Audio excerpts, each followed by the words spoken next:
What is up, everybody? Welcome to the MMA Engine. This is probability for UFC Vegas 61. We have Mackenzie Dern going against Yan Xiaonan. We got a 13-fight card to break it down and talk about from a time prop perspective. Some fight goes, some fight doesn't go. Looking forward to it. As always, we are here with Uncle Weezy. Weezy, what is up? You looking forward to talking about some fights here? Yeah, I sure am, man. You know, we got to try to figure out some ways to make some money on this card. And usually the best way is to snipe some of these early time props, because sometimes they open in the right spot and the market moves them too far. And sometimes we just have to catch them when they open because they open in the right spot for us. But, it's early here. Let's try to catch these lines before they move because it's a tough week, really all around. We've combed through this already, Brady, and it's like trying to find water in the desert out there this week. It's a lot of weird fights. And then the fights that we do have good sample sizes on, it seems like the bookies have priced these things right about where they should. So, dude, let's get our shovels. Let's start digging. And if we dig deep enough, we're gonna find some spots, my man. Yeah, like there's a couple that do stick out for me. It was like crazy 2 weeks ago for the I think the UFC Vegas 60. Like they messed up on so many lines where this week I think they did a very good job. Like almost I think they did too good of a job this week. But yeah, we're gonna talk through it. We're gonna find some spots. As always, if you guys can please leave a like, subscribe here to the MMA Engine YouTube channel. More content coming out throughout the week. And I do see the chat here. I want to shout some of you guys out. We got Victor in the chat, Papa Chuck, Aussie Picks. We got Jeff Colby, and we got MMA Math. What is up, guys? How are you doing? You guys can leave a like. That'd be much appreciated. But we have some fights to talk about, and I am not sure on the order. Weezy, did you go with the updated order? I went with the updated order. We're starting with Costa versus Canetti, and what a great way to start off this show and this card because this is going to be an all-action fight. Yep, perfect. Guido Canetti, Randy Costa, and yeah, I mean they're starting off with one of my favorite fights on the entire card. So definitely looking forward to this one. We have the over/under is set at 1.5 rounds, and on Bet Online they have the under 1.5 rounds sitting at -145, and that did open up around I think like -180, -185 around there, and then on 5 dimes, they have the fight goes to decision. If I can find it here. There it is. So the fight goes to decision on 5 dimes is +185, and the fight doesn't go to decision on 5 dimes is -265.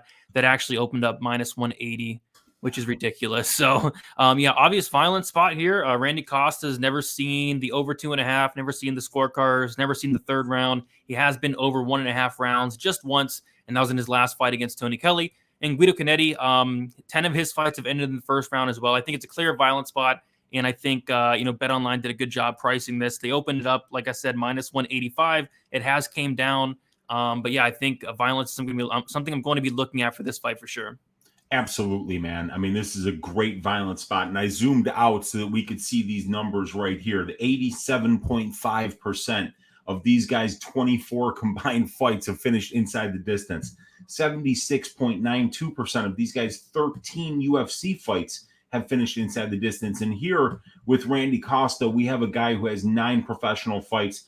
All 9 of them have finished inside the distance. So we've got a killer be killed fighter fighting a guy who's almost a killer be killed fighter, who's 12 of his 15 fights have finished inside the distance. And you never know, Guido Canetti could just break a hip. This dude's like 42 years old. I mean, he's getting up there, man. So it definitely loves the violent spot. So let's zoom back in here and take a look at these numbers, right? Because we got a 59.18% implied probability on the under 1.5 here, right? And that number is overpriced compared to the benchmark by 28.38%. So obviously the bookies are trying to discourage us from betting the under 1.5 here. And the reason is that if we look at these guys at the UFC level, actually 69.23% of their fights have finished under 1.5 rounds, and we're only paying 59.18%. So that's a 10% edge that we have over the books there. And then if you look at these guys under 1.5 rates and we compare it to the division, these guys go under 1.5 rounds at a 38.43% higher rate than the men's 135-pound division does in 3-round fights. So these guys absolutely bring violence. And this under 1.5 opened at minus 185, right, Brady? What, didn't I DM you and just say these guys are pricks that they opened it there? Yeah, but then some money came in because there were crossed markets there. And a couple of other books had opened the under 1.5 at minus 115. So this thing has gotten bet down now to a more bettable line here on Bet Online at minus 145. But if you have some of these offshore books, they've got this thing closer to minus 115, were you saying? Yeah, so 5 Dimes has minus 115, Pinnacle minus 123, Bet US minus 115, Jazz minus 122, and Sportbet minus 115. Yeah, so at minus 115, we're still overpaying by 22.69% in comparison to the benchmark, but 15.75% break and a 38.5% break when you compare how these guys finish to the finish rate. So look, that 15.74% break is in a decent sample size of 13 UFC fights here. 10 of them have finished inside the distance, and I believe 9 of them have finished under 1.5 rounds. So these guys definitely, when they do finish, they do it early. But even at minus 145, we can still see, a 10% edge there, which is very nice. So, and even at minus 265 for the fight doesn't go to decision, that's absolutely parlayable here. But I love the violence side. And if we just take a quick look over here at this side, we see that we're overpaying by about 12%. When we compare that implied probability to how often these two go to decision, and a 28% almost overpayment when we compare how often these guys go to decision compared to the divisional decision rate. So, yeah, it's definitely not looking good over here on the non-violent side. The prop template definitely likes the violent side here with some fat numbers here, and here. So we're not even overpaying yet comparison to these guys' UFC fights and how often they go under 1.5 and how often they finish inside the distance. So get on it while it's hot. It's a good parlay piece, especially if the fight doesn't go, and minus 145 is worth a straight bet for the under 1.5. And if you're lucky enough to have access to those minus 115 lines, just go out there and hit them. Yep, could not hit agree more. Big. Sorry, hit them big. Okay, gotcha.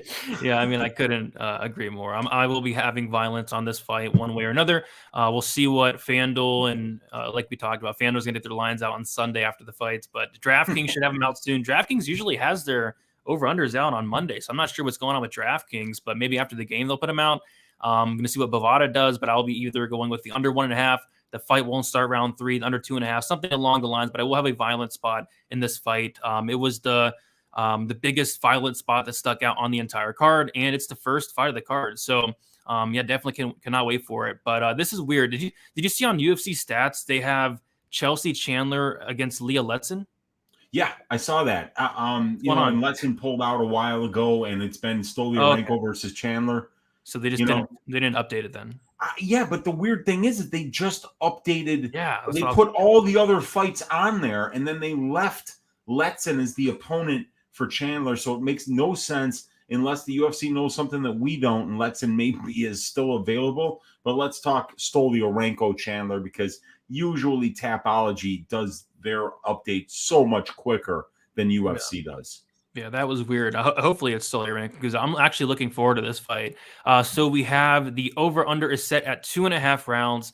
The over 2.5 is minus 180 on Bet Online. Under 2.5 is plus 150. It actually opened up at plus 200, and it was there for a second, moved to like plus 185. But yeah, currently at plus 150. The fight goes to decision, minus 165. The fight doesn't go to decision, is plus 125. And this is another spot where I think violence is the answer, just with how both these girls fight, like they come after it, and just stylistically as well. Stoliarenko, she's good at one thing and one thing only. That is an armbar from guard.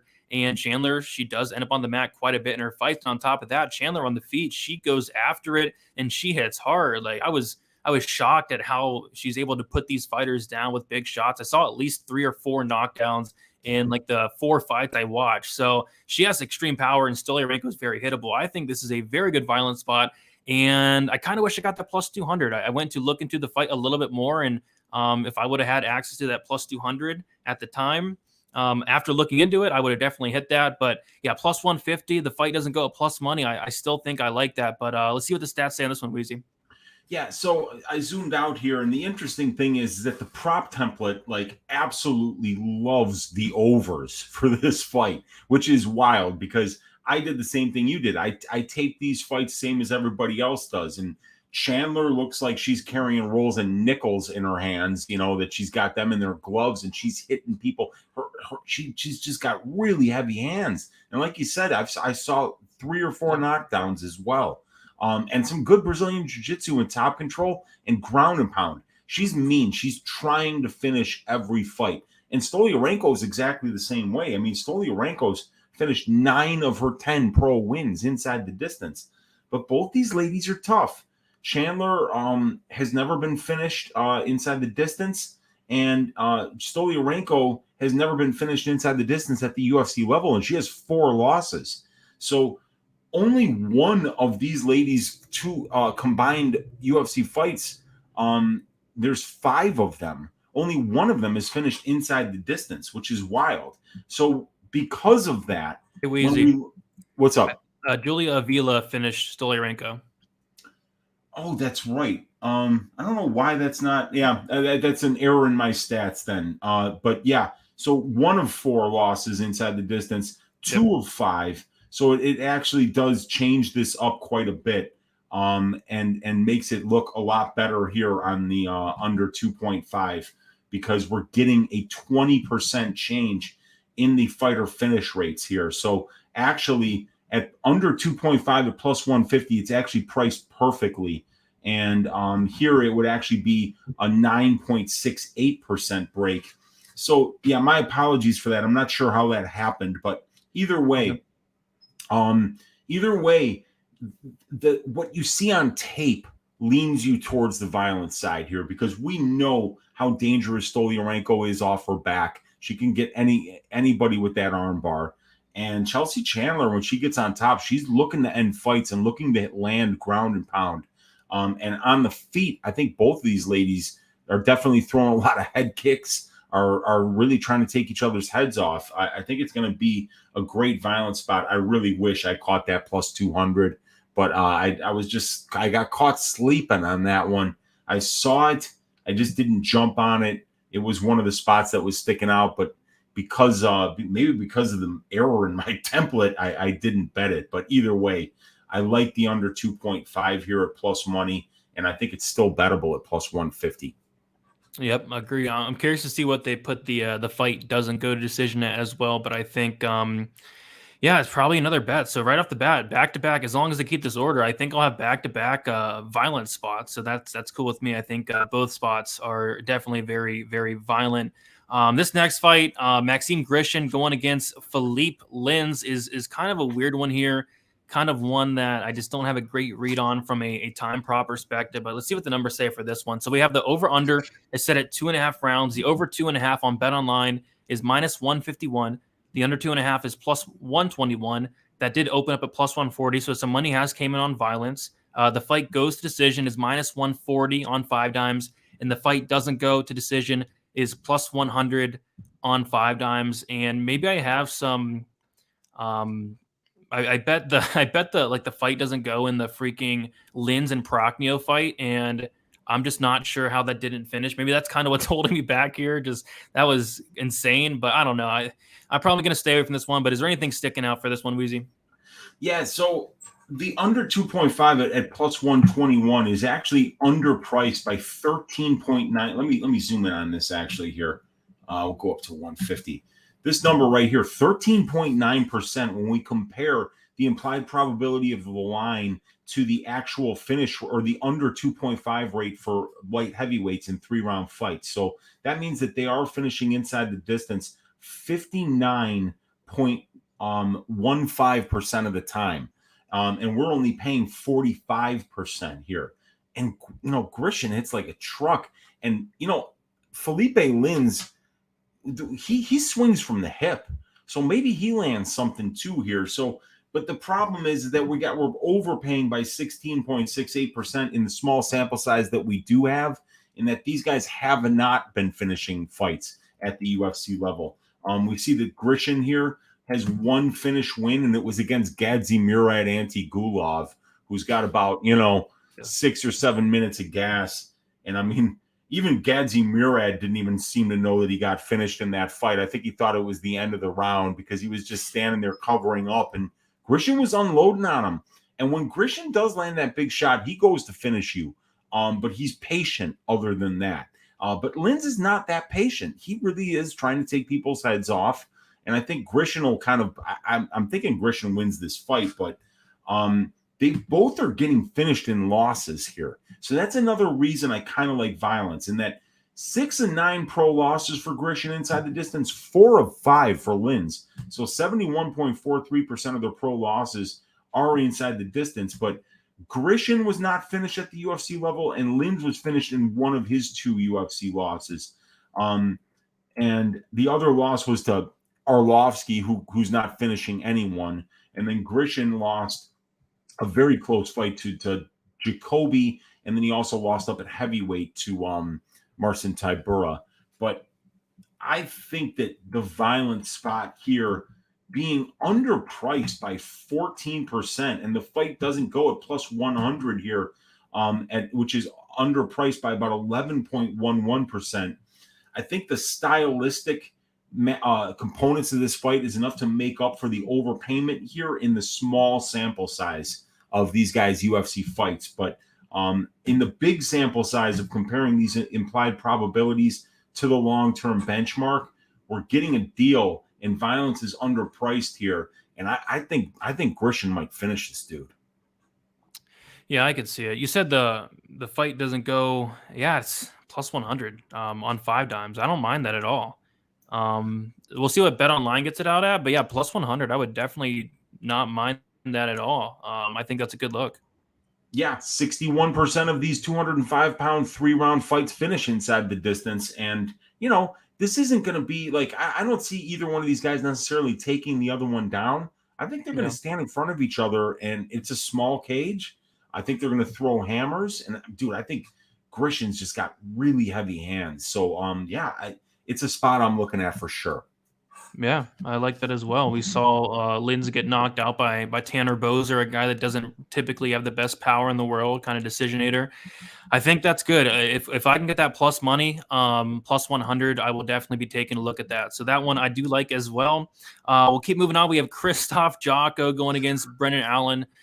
This fight's hilarious from a time prop perspective because we have somebody in Krzysztof Jotko who has some of the worst finishing ability you'll ever see in the UFC. We have somebody in Brendan Allen who's super dangerous. So it's like kind of like a pick your spot. If you think the fight's going to end inside the distance, you probably like the Brendan Allen side. If you think it goes to decision, you probably like the Jotko side. But we have the over under set at 2.5 rounds. The over 2.5 is minus 185. The under 2.5 is plus 155. The fight goes to distance is minus 165. The fight doesn't go to decision is plus 125. And I don't know. I mean, I like Jotko to win the fight personally, so I would kind of lean towards the fight goes to decision, maybe the Jotko by decision. But from a time prop perspective, nothing's really sticking out. So what are the numbers saying about this one, Weezy? Can you give me the fight goes and the over 2.5 again? The over 2.5, did you say was minus 185? Yep. Minus 185. And what did the fight goes move to? The fight goes moved to minus 165. It opened up minus 125. Yeah, quite a move there. So there's definitely a lot of money coming in on this non-violent side. And what's interesting here is we can see a lot of big negative numbers here. These guys are going over 2.5 and going to decision at the UFC level at a higher rate than the division does. But they're really not doing it at a higher rate than what we're having to pay for these lines. The prop template likes the fight doesn't go in the under 2.5 a lot more because they're underpriced in comparison to the benchmark. But, dude, it's a Krzysztof Jotko fight. Yes. How do you bet violence, man? I mean, if you've ever done it before, you didn't do well most of the time. Jotko has been finishing 3 of 5 losses, but it's been a long time, dude. 2018 was the last time I think that Krzysztof Jotko got finished at the UFC level. It was like 4.5 years ago. So, but here, if we kind of go down here, you can see that Jotko at the UFC level has only finished one of his 11 wins, and he's been finished in 3 of his 5 losses, but only 4 of his 16 fights have finished inside the distance. But for Allen, we've got a much bigger number here at 7 out of 10. So you got one guy who's finished 5 of 8 wins and been finished in 2 of 2 losses. So he's definitely a lot more likely to be in fights that finish. But Jotko, man, he's just a minute winner, and he will kind of take the fight wherever he has the best chance to win minutes. And he has the ability to stop his opponents from taking the fight where they want it, if they want it on the ground. So Jotko is going to fight smart. I think that this fight does go over 2.5, but we're just kind of overpaying for it at minus 185. As safe as I feel that is, we're just not getting a deal here. Because Brendan Allen has been finished a couple of times, because Brendan Allen does have such a slick submission game. He can catch you in a leg lock. And he's got really good knees in the clinch as well. And he has the ability to knock people out with a heavy shot. So this kind of feels like a stay away, because when I heard it was a Jotko fight, I was like, okay, let's see where that fight doesn't go, where the fight goes, and the over 2.5, the over 1.5 open up. But yeah, they're kind of on it here, because I thought it might open closer to parity with the divisional finish rate, because Brendan Allen's been such a good finisher. But these bookies are on it, man. So it feels like a stay away for me. I don't know what you're thinking. Yeah, I'm gonna stay away. Honestly, I'm thinking about looking at the Jotko money line, or like Jotko by decision. On 5, they're not showing the Jotko by decision right now. They're just showing the Allen by decision. So depending on what the Jotko by decision is, I might take a look at that, or just the Jotko money line in general. But yeah, from a time prop perspective, just nothing sticking out. I think this fight does go the distance, but I like the Jotko money line a little bit better there. All right, next we have Joaquim Silva going against Jesse Ronson. This one is an interesting one here. We have the over-under is set at 2.5 rounds, the over 2.5 minus 110, under 2.5 minus 120. The fight goes to decision plus 110. The fight doesn't go to decision is minus 150. That opened up minus 130 and has moved today. So, Weezy, what is sticking out on this one here? Did you say that the under 2.5 is at minus 120? Yep. And the over 2.5 at minus 110 still? Yep, that's the same. Okay, so very interesting here. We got a couple of trifectas here on the non-violent side. The fight goes to decision at plus 110, has a 47% implied probability. That's a 1.8% break when you compare it to the fight goes rate for the division. A 10.71% break when you compare how often these guys go to decision at the UFC level, which you can see here is 58. It's 7 of 12 times, 58.33% of the time. So 10.71% break there and an 8.9% break there. So definitely some good breaks here. Not so much on the over 2.5, as the numbers aren't quite as big in terms of the break that we're getting. So definitely the template likes the fight goes more than it likes the over 2.5 here. And we see that, Silva is definitely more of a finisher here. 11 of his 14 pro fights have finished inside the distance, and it's 4 of 7 at the UFC level. But for Ronson, it's only 1 of 5. One of his fights did finish inside the distance, but it was ruled a no contest. So that was his only win, and it wound up being moved to a no contest. And he was finished in 1 of 4 losses. And that was by Rafa Garcia. So 3 of 7 combined losses here are inside the distance. Not a huge number that inspires you to go after violence. And Joaquim Silva does have 2 finish wins at the UFC level. Ronson still hasn't won at this level. And we see some big negative numbers here for the fight doesn't go in the under 2.5. But what's wild here is that I kind of feel like if you watch these guys on tape, that this fight probably does finish inside the distance. Silva throws with power. And even though his nickname is Neto BJJ, this guy's only attempted 2 takedowns in 7 fights, and he doesn't really try to get the fight to the ground. He kind of prefers to stand and strike. And he's been knocked out in his last 2 fights, both by southpaws, both because he rushed in and tried to land a big shot, and the southpaw came straight down the pipe. And because he's an orthodox fighter, is Silva, though that straight left is wide open for business against a fighter that leaves their chin up and enters recklessly. That's exactly what Silva does. And guess what? Ronson's another southpaw with a ton of power in that straight left of his. And that liver kick's going to be open for him, and that liver punch is going to be open for him too. So I just wish we could get better numbers than -150 and -120, because the prop template just doesn't really love it here. And even when you look at Ronson, these guys finish a lot in their wins, right? 81.25% is pros, but here at the UFC level, in a much smaller sample size, it's a smaller percentage, and these guys are getting finished less than half the time. So I'm kind of hoping we see some more money come in on these overs, because the prop template kind of likes them, because at least we know that the analytics are on this side, and we might see some more money come in on it. But I think stylistically, this is where it's at, even though we're kind of overpaying for it. Yeah, like when you look at it with your eyes, like you're talking about, I think violence is the way to go. But I saw it at +110. I was like, whatever. And then it went to -120. I'm like, no, no, I'm okay. Yeah. I mean, I was kind of hoping for plus money on the fight doesn't go, and it looks like we're not going to get it as of now.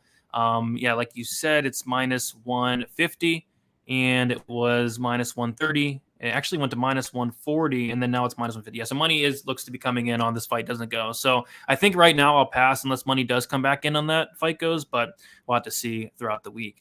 All right, we'll keep moving on. And then we have Jessica Penne going against Tabitha Ricci, and I believe this is the most juiced fight, goes to decision on the entire card. We have the over is 2.5 rounds. The over 2.5 is -300 on 5 dimes, -270 on Bet Online, +240 on Bet or 5 dimes for the under 2.5, and then +210 for the under 2.5 on Bet Online. And then 5 dimes has the fight goes -270, and the fight doesn't go is +190.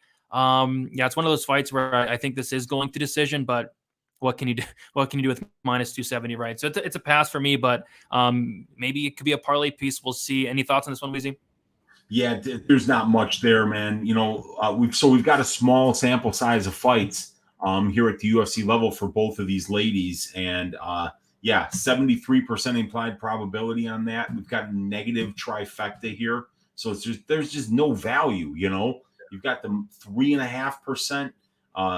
13% overpayment here, 9.5% overpayment here, and like almost a negative trifecta here for the over 2.5 at -270 as well.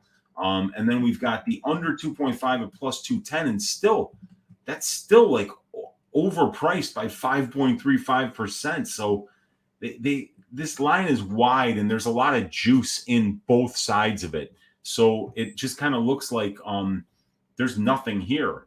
I'm not counting on Tabitha Ricci to finish this girl, Penne, because she couldn't finish Maria de Oliveira, who's not durable, So if she can't finish Maria de Oliveira, I don't know if she's finishing Penne. I mean, of course it could. I mean, it's a fight. Anything can happen. I think that, I'm leaning overs here, but I mean, you got to do better than -270 in order to get me out of bed, in order to bet that. So, yeah, no thanks, man. And then, under 2.5 +210, could Penne find a rear naked choke here? Probably not. I mean, dude, Ricci's got so many black belts, dude. A black belt in judo, a black belt in Brazilian jiu-jitsu. Those take a long time to get. You don't get a judo black belt in 2 or 3 years. I mean, it's like a 10 to 12-year journey for most people. And then, to have a Brazilian jiu-jitsu black belt on top of that means you're going to classes someplace else too, and working very hard consistently. So, Ricci's much younger. She should be able to deal with pretty much anything that Penne offers in the grappling. The striking is going to be ugly. So I think this thing stylistically it goes over, but they're not giving us any reason to bet it. So I mean, it feels like a giant stay away here. Yeah, and I said the same thing to myself. I said, if you're not finishing Maria Oliveira, you're not finishing Jessica Penne. Jessica Penne, black belt, Ricci, black belt. I think they'll both be fine on the mat there. Yeah, I mean, it's fight goes, but you know, what can you do at the minus 270? So yeah, pretty easy pass for me. All right, next one. This one's wild. Ilir Latifi going against Alexia Olynyk. It should be an hilarious fight, as most Alexia Olynyk fights are. They're just hilarious and so entertaining. So I'm actually looking forward to it. But as far as betting it, I don't know. We'll see if we can find some spots on it. But we have the over/under. So they have on 5 dimes, the over 1.5 is minus 140. The under 1.5 is plus 110. On Bet Online, they have the over 2.5 at plus 160 and the under 2.5 at minus 200. On 5 dimes, they have the fight goes plus 180. And the fight doesn't go. I believe this is the widest fight doesn't go on the card. It is now minus 260. So it's been completely smashed to the violence. Minus 260 for that fight doesn't go. And if I had to take a guess, I'd say this fight does finish. But could I see a scenario where it's a sloppy fight with not a ton going on? Absolutely, because that is a Ilir Latifi fight, especially as of late. I mean, the guy's landed 15 significant strikes in the last 30 minutes. 15 strikes in the last 30 minutes. And I don't know if I can count on Latifi to go out there and knock out old man Olynyk, but I don't know. This one is a super weird one. I don't feel like laying chalk on this fight at all, but Weezy, what's sticking out here? Yeah, it's so we've got what you would call, and the statisticians would call a robust sample size here, my friend. 101 total pro fights, right? Gosh, and we've got a 79.21% finish rate as pros. And we've got a robust size of UFC fights here as well. 30 of them. 70% have finished inside the distance. At minus 260, we're already paying 72.22%. So we're overpaying by about 2.22% here. We're overpaying by 9.25% when we compare it to the divisional finish rate, which is about 63%. And we're underpaying by about 7% when we compare how Latifi and Olynyk finish fights compared to how the heavyweight division finishes fights. So, yeah, I mean, the under 2.5 at minus 200 is probably a little bit better here in terms of we're actually getting a 3.33% edge here and an 11% edge here. But man, I got to tell you, I see this being a really sloppy fight. And here's the way I'm looking at this one stylistically, right? There's a reason why Latifi's a favorite here. And that's because the market sees the ability for Latifi to go out there and take down Alexei Olynyk, get into half guard, and just lay there and stay safe for as long as it takes, or until the referee peels him off. Excuse me. So if he's able to do that, this fight's going over. And the market is saying that Latifi's minus 180 to win this fight. They're saying there's probably about a 63% chance that he achieves that objective. Excuse me, I'm having all kinds of problems over here with my voice frame. But so if this winds up being a sloppy fight like that, if Latifi is able to go out there and take down Olynyk, which he should be able to, because he's a very talented wrestler, I could see this going over. But it's an Alexei Olynyk fight. And visually, what people see is a guy that gasses out early, an old man who might even be lying about his age, Yeah. Russian birth certificate. The guy's been fighting since before you were born. This guy's been around forever. So, who knows what we can really believe here. But like, I know it's crazy. But I'm actually thinking of betting some overs here. And the prop template hates it. Check it out. I'll even make fun of myself and show how much the fucking prop template hates my idea here, because the fight goes at minus 180, while it's underpriced by 1.31%, it's overpriced by 5.7% when we compare how often Olynyk and Latifi are going to decision compared to the implied probability of that line. It's overpriced by 7% here. Then you look at numbers like overpriced 18% when compared to how often Olynyk and Latifi go over 1.5. Usually when these guys finish, they do it early in the first half of the fight. But it's just one of those things where I'm using my eyes. The data's telling me, Weezy, no, don't do it, right? But my eyes are telling me that if Latifi gets his way in this fight, you know, that, or if it winds up being a sloppy striking battle, you know, because Latifi's not going to engage on the feet if he's not trying to take him down. So it could be really interesting. But yeah, I mean, the prop template is trying to get us towards these violence numbers here. Look at the under 1.5 at plus 110. It's actually priced very nice. If we see that 60% of the time, Brady, these guys fights have went under 1.5 at the UFC level. That's taking 12.38% plus 47.62%. When we add those up, we get 60%. So of these guys, 30 fights, 18 of them have went under 1.5. So we're getting that 12.38% break. So I would say what the analytics likes the most is the under 1.5 for this fight at plus 110. Okay. I mean, yeah, the problem I'm having is I can see this fight going a million different ways. I could see it ending early. I could see Latifi knocking him out. I could see Latifi taking him down, Olynyk getting a submission. I could see a sloppy striking fight. I could see Latifi laying on Olynyk for 15 minutes. I can see this fight going so many different ways where I just kind of want to stay away from it. I think I'm going to be taking a look at it from like a money line standpoint, maybe Olynyk inside the distance or by sub, something like that. But from a time prop standpoint, I just can't touch it there. So you said you might take the over.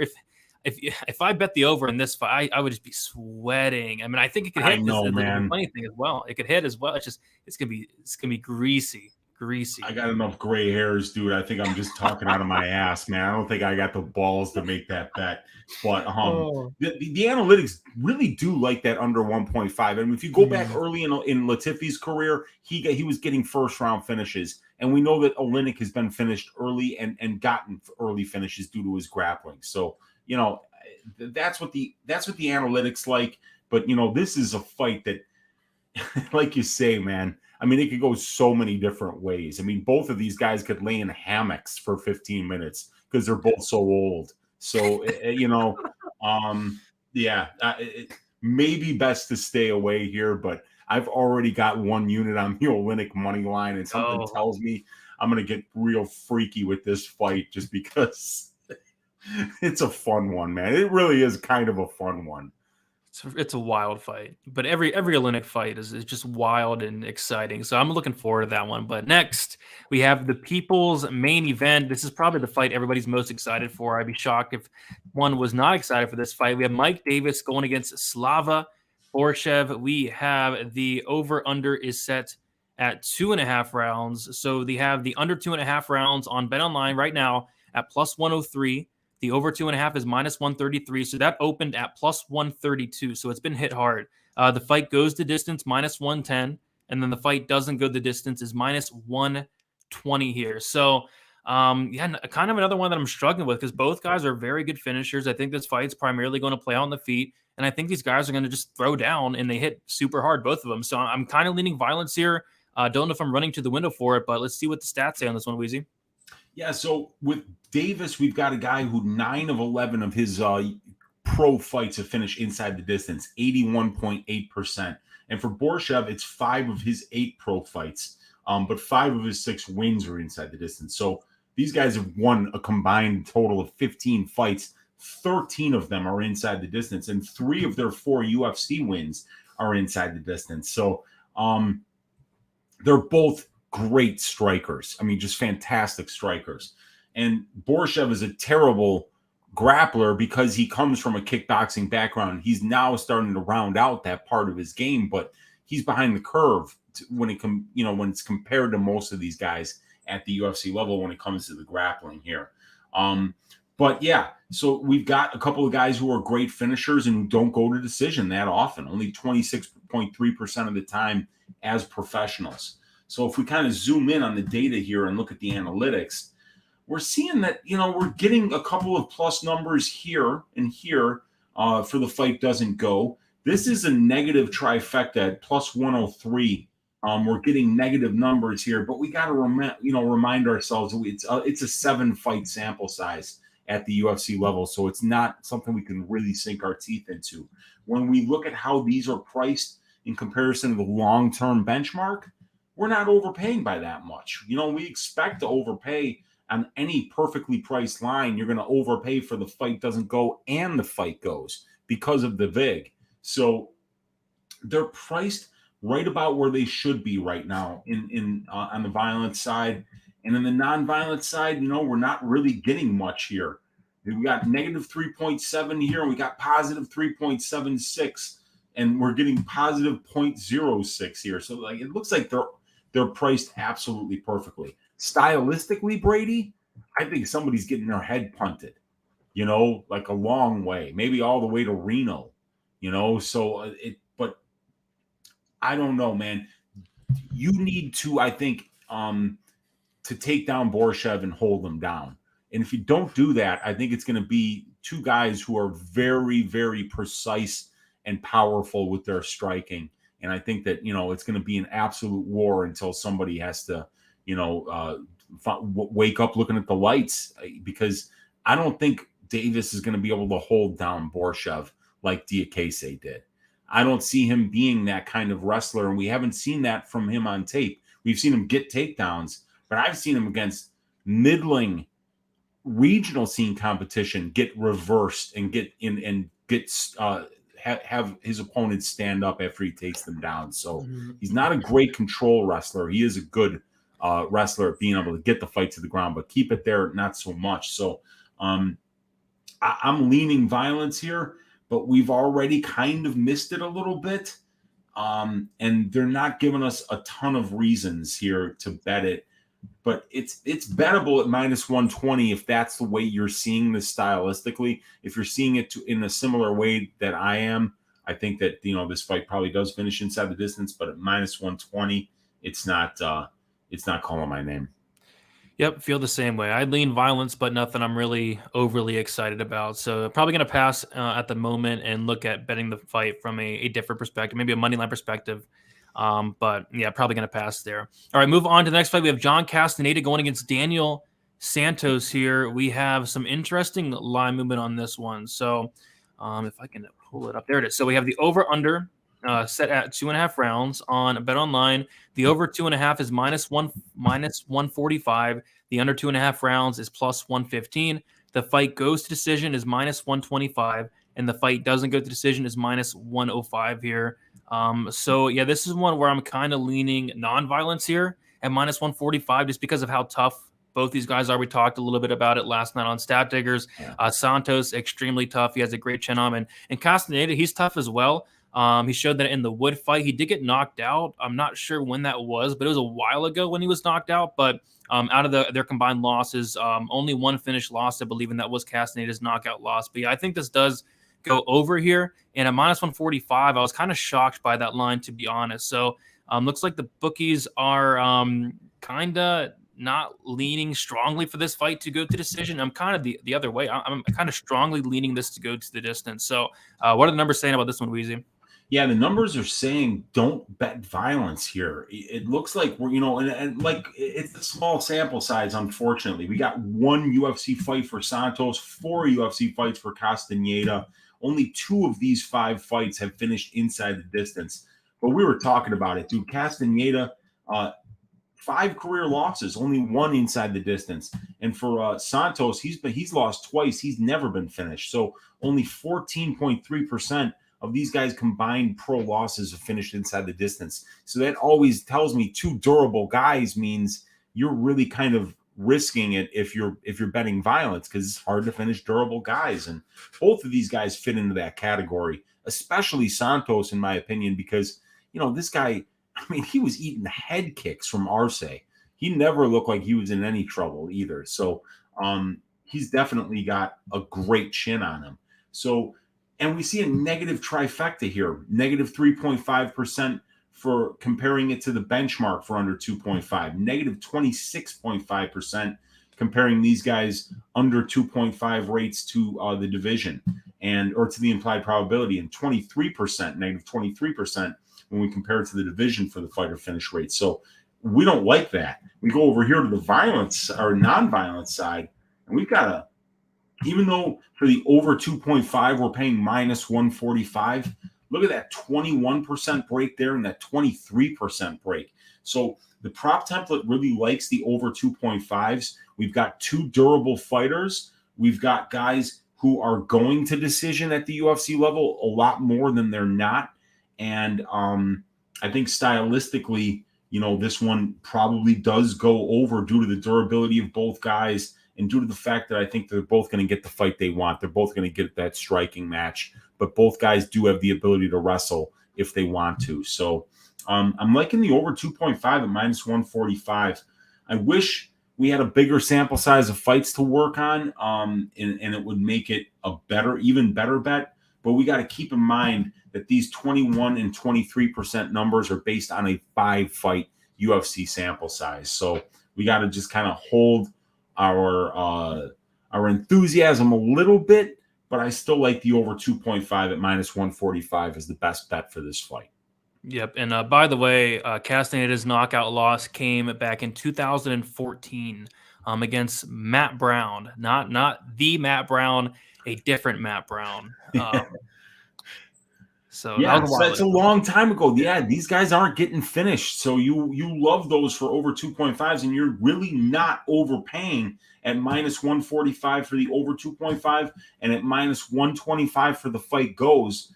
You're overpaying by less than 5% in both cases, which means it's really not overpriced at all. Yep. So that is one I will probably end up being on there. All right. We will move on. I think we have 3 fights left. Next, we have Sodiq Yusuf going against Don Sheinus here. And we have the over-under set at 1.5 rounds. The over 1.5 is minus 170. The under 1.5 is plus 140. My goodness. So listen to this. On Bet Online, they have the fight goes to decision plus 250. Yeah. The fight doesn't go at minus 325. But on 5 Dimes, the fight goes to decision is plus 120, and the fight doesn't go as minus 160. So just like a massive difference. I mean, minus 160 fight doesn't go on 5 Dimes and minus 325 on Bet Online. So somebody's wrong. Somebody's wrong. Clearly, we'll have to find out who it is. But I don't know about this. I think Sheinus is a tough guy, but I mean, I think the skill gap is just so wide here. I think Yusuf eventually gets this guy out of here, but Bet Online, you can't minus 325, and there's no point in touching that. So yeah, doesn't make a ton of sense what these books are doing, but let's talk about it, Weezy. Let's talk about it because Sodiq Yusuf, as we can see in this line right here, here's his pro record: 14 fights. Man, only 7 of them have finished inside the distance. Don't pay minus 325 for a guy who has a 50% finish rate for a fight doesn't go. Yeah, that's right. Just, you just don't do that. Plain and simple. I know he's much, much better than this Sheinus guy. But what does Sheinus do well when you saw him on tape, Brady? Now, you got a mouthful of water, so I won't make you talk. He does wrestle, right? He does wrestle quite a bit, man.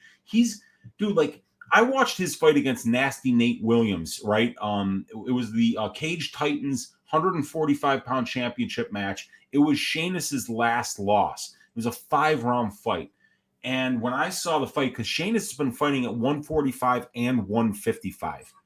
When I saw the fight, Nasty Nate looked like a middleweight compared to Sheinus. And I'm like, oh, shit, this fight must have been at 170. Right. And then I looked. No, it was at 145. Like, this guy is so fucking small, Don Sheinus. Like, he's going to look 2 to 3 weight classes smaller than Sodiq Yusuf here. But because he's so much smaller than most of the people that he's fighting, he wrestles.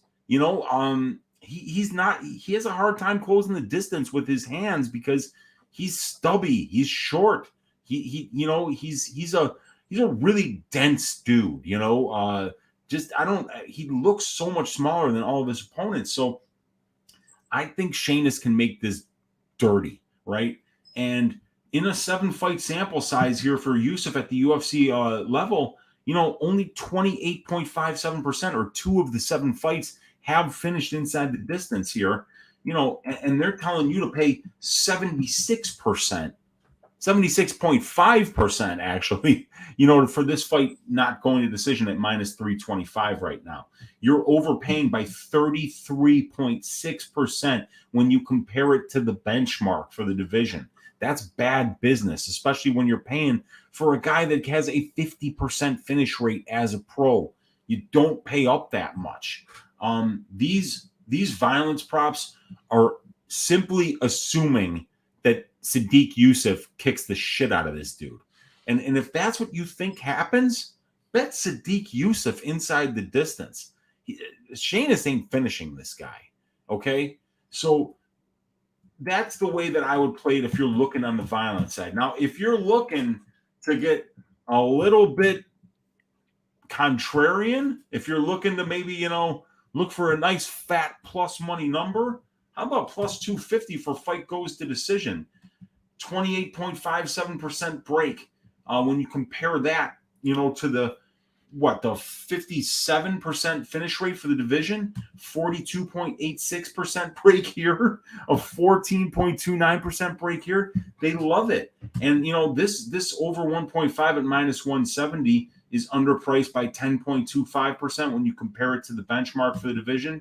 8.47% is underpriced by when you compare the fact that 5 of these 7 combined fights at the UFC level have finished, have went over 1.5 for Sadiq Yusuf. So, yeah, man, I like the overs here. I don't want to have to pay juice at minus 170 for an over 1.5, but maybe the over 2.5 or maybe the fight goes at plus 250 is a big enough plus number that I don't have to make a big bet on it. And I can hope that Sheinus is able to put this fight on the cage and maybe get a couple of takedowns and then maybe stay safe at range. Because, look, this guy probably got a 3-fight contract for agreeing to take this fight because nobody was trying to take. How do you think they got to Don Sheinus? You think that was the fucking first call that we're making? When we're looking for a Sadiq, hey, get fucking Sheinus on the phone. No, I mean, that was like the 14th call because people aren't fighting Sadiq Yusuf on 6 days' notice. It's just a bad career move. But Sheinus is on a winning streak. He needs to get here. He's going to take his ass shaving here. He's going to run into a dick saw here on Saturday, but then he's going to have 2 more fights to try to make his UFC dreams come true against opponents that are better suited to his skill set. But I might take a chance on some overs here, but the unders, you guys, don't bet them. Just bet the Sadiq Yusuf violence if that's what you're looking to do, because that's what you're betting here for if you're betting violence. Sadiq Yusuf inside the distance is minus 265. Yeah. Wild. It's like a 50% finish rate. Yeah, I mean, I'm not doing that either, dude. I'm just not. I'm hoping that Sheinus lasts 1.5, 2.5, and that's the bet that's going to have the analytics on its side. And I might have to take a chance. Because the last time I remember something like this being this overpriced was Curtis's last fight where he was supposed to finish somebody. It was a minus 600 fight, doesn't go to decision. And I'm like, shit, man, Chris Curtis, his fights finished inside the distance about 50% of the time on the aggregate. So I knew that was way out of whack, but I didn't bet it because I just thought that he was going to finish the dude, but he didn't, You got to look at the overall finish rates and decide the price that they're making you pay. Is it worth it? It's not worth it. The juice is not worth the squeeze on this one. Absolutely not. Easy pass for me. Just not even thinking about betting anything in this fight. All right, move on to the next fight. We have Hani Barcelos going against Trevin Jones. We have the over-under is set at 2.5 rounds. The over 2.5 is minus 151. Under 2.5 rounds is plus 121. The fight goes the distance is minus 125. The fight doesn't go is minus 125. If I had to pick, I'd say the fight goes the distance, but nothing really too strong of a take there. And anything sticking out this one, Weezy? Nothing. We got a negative trifecta for the fight doesn't go. Negative 2.2%, negative 5.76%, negative 3.57%. So you say, oh, we'll get a trifecta on the other side. Nah, son. Negative 4.58, negative 1.01, 3.57%. So this is what happens when you've got a line that's basically perfectly priced. When you've got a good sample size of fights between the two fighters, and we've got a decent sample size here between Barcelos and Jones, it's priced right where it should be. And then we could take a look at the career stats for both fighters. 58% finish rate for Barcelos, 41% finish rate. So it's a 48.78% combined finish rate as professionals. And the rate is just a little bit lower at the UFC level in their 11 combined fights, as it usually is. There's nothing about this data that tells us that we're getting a deal anywhere. Everything is perfectly priced. The analytics are no help on this fight. If you've got an idea in your head about how you see this fight playing out, and that, because of that idea that you have in your head, you see value in these lines somewhere, have at it. The analytics say it's perfectly priced. And when we do that, we just throw up our hands. And it's the same thing for Brown Trinaldo. I don't want to spoil it for you guys, but guess what? A lot of negative small numbers under these lines. Yeah, and like the same thing for Brown Trinaldo. Like the over 2.5 is minus 150, under 2.5 is plus 120. The fight goes is minus 130. The fight doesn't go as plus 100. Yeah, same feelings in this one. Kind of flip a coin. I mean, I feel like it does go to decision just because Trinaldo's so tough. He's never been knocked out in his entire career. The dude's like 44 at this point, but he's like 44. So could Brown potentially finally catch him? Yeah. And on top of that, Brown has been knocked out a few times. But once again, I would lean the over, but just nothing I'm extremely passionate about and nothing I'm running to the window for. Yeah, look at this. Negative number, negative number, negative number, negative number, negative number, negative number. And then we go over here. Negative number, negative number, negative number, negative number. Only 2 positive numbers out of 12. That's how perfectly priced this is. There's no value anywhere. Even if we look at the career stats for both of these guys, Brown definitely much more of a finisher, 73.68% for and against. And the higher finish rate certainly at the UFC level, but in a 25 fight sample size for Trinaldo, you've got a 36% finish rate for and against. So he definitely is a fighter that tells you bet the overs. Randy Brown, a little more of a bet the unders kind of guy, but really still only 61.5%. So that's like minus 150-ish, that he's finishing fights, or that there's going to be violence in his fights here. You're getting plus 100, but the prop template is telling you, yeah, it's perfectly priced. So the same exact public service announcement from your Uncle Weezy. If you've got an idea in your head about how this plays out and you see a number that sticks out, get it. The analytics hate it. I hate it. Let's move on. Let's move on to the main event. Mackenzie Dern, Yan Xiaonan. The over-under is set at 2.5 rounds. On BetOnline, they have the over 2.5 is minus 140. The under 2.5 is plus 110. The fight goes the distance is plus 160. The fight doesn't go the distance is minus 200. And after researching the fight, I thought I was going to be taking a shot on Dern at plus money inside the distance. That is not the case on BetOnline. Right now, it's minus 140. On 5 dimes, it is plus money at plus 100. And then I was also thinking about maybe taking a shot on the Dern scorecards equals no action, but that's minus 600. So I probably won't have a bet on this fight. I do lean towards it ending inside the distance. I think if it does, it's probably Dern that's going to finish the fight. I don't see Yan Xiaonan finishing Mackenzie Dern. So yeah, Dern inside the distance would be my play, but they just minus 140. I'm not touching that. So we'll see what the other books put out, but kind of disappointed when I saw that line. So let's talk analytics here, Brady. We've got these 5-round analytics for women's strawweights, right? 25-round fights in the history of the women's strawweight division, and 10 of them have finished inside the distance. So we got a 50% finish rate is the benchmark, and we're paying 66.67% here for violence. And for me, that's Dern by sub, right? I mean, there's a small chance that Dern gets a ground and pound knockout or lands something on the feet here, but like this fight doesn't go to decision is pretty much entirely, in my opinion, for the way that I'm capping this fight, is baked entirely into Dern by submission. So we're overpaying for that. So if you see the fight the same as I do, I would say stay away from that minus 200 and go Dern by sub at maybe plus 100 or something like that.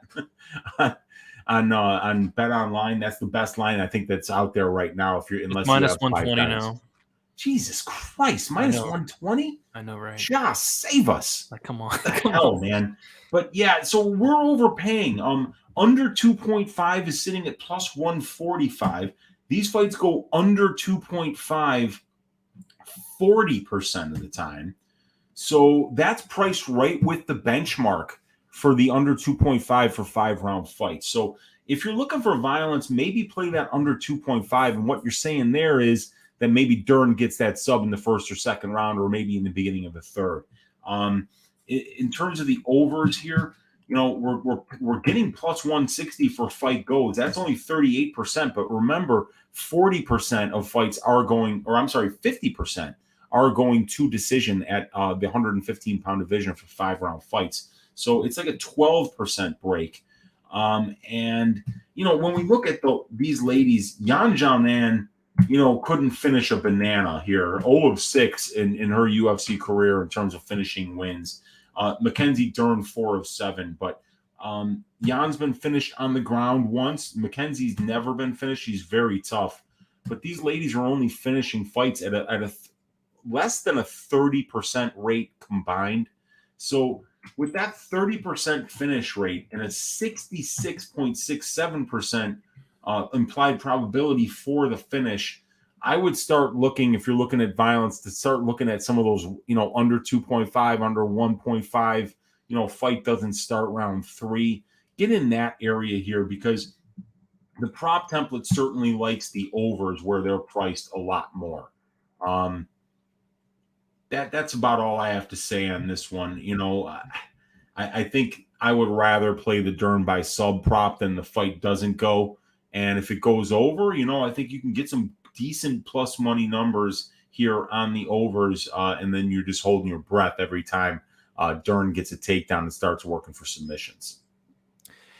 Yeah, I think I'm just going to pass on this fight. Unless like FanDuel or DraftKings comes out with a plus money sub prop for Dern. Other than that, I'm not going to probably touch it. But I know I'd lean towards the fight ending inside the distance because I am on the Dern side. Dern is a big favorite as well. But nothing really sticking out. I mean, unless you have 5-dimes. 5-dimes has that Dern inside the distance plus 100. But yeah, Dern inside the distance on Bet Online minus 140, and the sub prop not much better at minus 120. So after going through all 13 fights, I wrote down like 3 spots that I really like. Those 3 spots are the Canetti violence, the under 2.5. I'm going to look at potentially the under 1.5. The fight won't start round 3, and the Julio Stoliarenko Chandler fight doesn't go. And then the Castaneda Santos over 2.5. Those are my 3 spots that I really liked. Weezy, what stuck out to you? And then let's get that probability parlay. Yeah, those are the top 3 on my list. The Santos Castaneda over 2.5, the Canetti Costa under 1.5. But I'd rather parlay that under 2.5, or the fight doesn't start round 3, or the fight doesn't go to decision for that fight. And then also that Stoliarenko Chandler, I don't think that's a parlay piece because it's plus money. But even at plus 150, the under 2.5, I like it. I like that bet. The other spots that stuck out for me was the Linz Grishen under 2.5 at plus 120. I don't think that's bad. I kind of like that one. Brendan Allen finish only prop, because Jotko, he can't finish a banana in the morning. So I think that if somebody gets a finish in that fight, it's probably Allen. And because that line is placed is close, you might be able to get it at better than minus 150 when they do open that. And then the Olynyk Latifi under 1.5 at plus 110. The analytics like that one. But for the probability parlay, I'd be happy to do the over 2.5 for Santos Castaneda and the under 1.5 or the under 2.5, or the fight doesn't start round 3, or the fight doesn't go. Any kind of violence for Canetti Costa. Yep, sounds good to me. We don't have the fight doesn't go on Bet Online right now, but what did Fight Dimes have it at? The fight doesn't go for the The Canetti Costa fight Canetti is all the fight? way over here to the right, and the fight doesn't go minus 265. 265. And then what was the other leg you said? The minus 145 for the Santos Castaneda over 2.5. Okay, that comes out to around like plus 130, plus 132 around there. I like that. Yep, I like that as well. I like that a lot. Well, let's make that the probability parlay. We'll call it the fight doesn't go for Canetti Costa and the over 2.5 for Santos Castaneda. Perfect. Sounds good. And we'll have straight plays on both those as well. So, yep. I mean, this is a card. This is a card coming up Saturday. I think it'll be fun, but from like a betting perspective, not a ton sticking out, honestly. But I think we did well going through it, kind of finding some spots, and we'll see what like the other books get some of these lines out at. So yeah, we did it, Weezy. Let the people know where they can find you and what you have going on throughout the rest of the week. Yeah, so I'll be going live tomorrow night, 10 o'clock Central Time, after Dana White's Contender Series for Just the Tip with Uncle Weezy. We'll break down all 13 of these fights from a stats and tape study perspective, and we'll finish with Uncle Weezy's ass shaving of the week. We're going to find out who's going to get their ass shaved, who's going to run into a dick saw, on Saturday. And I'll also be going live on Wednesday night after the Club and Sub podcast on my channel, Uncle Weezy, for Ask Weezy, where you guys can ask me any questions about the prop template, about the matchup stats. We can look at the database, any kind of numbers-based questions that you have for this event or any of the ones coming up. I also sometimes just make a matchup template about a future fight on that show to kind of just get a really early look at something. And then also tomorrow on the Pub Culture Radio, we'll be doing our DFS show, Brady, with you and Monk and Gordo. And other than that, right here on the MMA Engine, you can find me every Monday for Probability. And the only thing left to do other than that is to stack cash tickets like flapjacks for UFC Vegas 61, Brady. Let us do it. Should be a fun card. Definitely looking forward to it. All right, guys, leave a like, subscribe. Thank you all for hanging out. Should be a fun card. Check me out on my channel, DFS by the Numbers on YouTube. I'll be getting my Contender Series content out tomorrow afternoon. UFC breakdown shortly after. And Pub Sports Radio, Pub Culture for the next 2 weeks here on MMA Engine, and then also on my channel as well. Best of luck. Leave a like, subscribe. It will talk to you guys very soon. And good luck.